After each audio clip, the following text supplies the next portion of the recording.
La Virgen de Guadalupe se ha transformado en la patrona religiosa católica de México.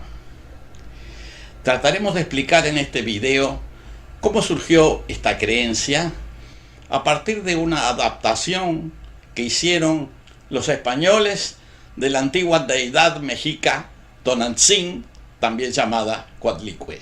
Recordamos que las raíces primigenias de esta imagen y creencia católica surgieron de la Virgen de Guadalupe de Extremadura, en España, por la cual tenían devoción muchos conquistadores españoles.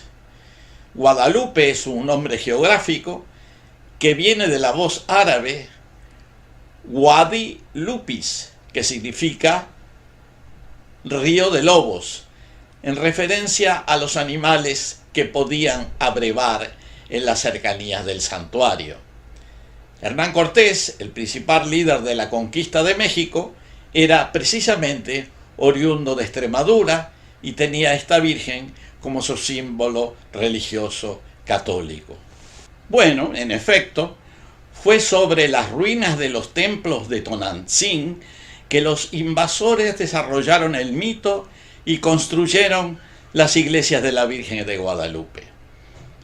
A lo largo de los años, los nativos se fueron acostumbrando a las nuevas imágenes hasta la actualidad, donde pocos mexicanos recuerdan los profundos orígenes terrenales y creativos que los españoles desarrollaron para impulsar las creencias.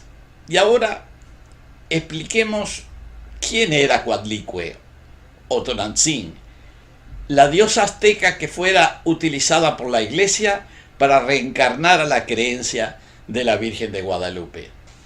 Digamos que Coatlicue, que era también llamada Tonantzin, que quiere decir nuestra madre venerada, era adorada por los pueblos náhuatl como la madre de los dioses y estaba representada como una mujer con una falda de serpientes.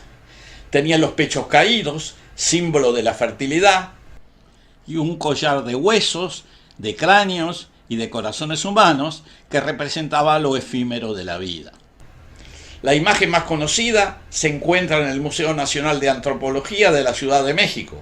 Es una estatua monumental. En ella, además de la falda de serpientes, se pueden ver serpientes por todo el monumento. La cabeza está constituida por dos cabezas de serpientes que se enfrentan y que son símbolos de la dualidad que al crearse dio inicio a todo el universo. En la mitología náhuatl, Coatlicue era madre de Coyolxauhqui, la diosa lunar, y de los Sensonhuitzahuac, los 400 surianos, que eran los dioses de las estrellas del sur, de lo que denominamos la Cruz del Sur y la constelación del Centauro, que son visibles desde la Ciudad de México en los meses de abril y mayo. Coatlicue era madre de Coyolxauhqui, que era quien precisamente regía a sus hermanos del cielo del sur. Coyolxauhqui es representada a menudo como una diosa lunar que fuera descuartizada en imagen por un dios guerrero que también es presentado como hijo de Coatlicue, llamado Huitzilopochtli. Este dios, hijo mitológico de Coatlicue, nació adulto, armado y violento, y lo primero que hizo fue descuartizar a su hermana, Coyolxauhqui, como símbolo del advenimiento y conquista del valle de Anahuac, o sea, de la meseta mexicana, por la sociedad patriarcal y guerrerista de los aztecas. Para los mexicas, Huitzilopochtli, que era representado paradójicamente como un colibrí, era el dios del sol y de la voluntad, patrón de la guerra, de las tácticas bélicas, de las batallas y del fuego.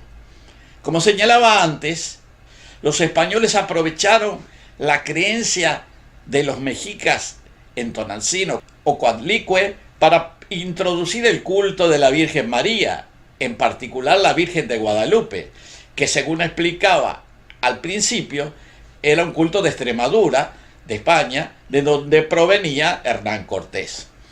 Estos orígenes los relata ilustrativamente Bernardino de Sahagún en la historia general de las cosas de la Nueva España, de 1540 a 1585. Los mexicas tenían un templo dedicado a la Madre de los Dioses, que ellos llamaban Tonantzin, que quiere decir nuestra madre.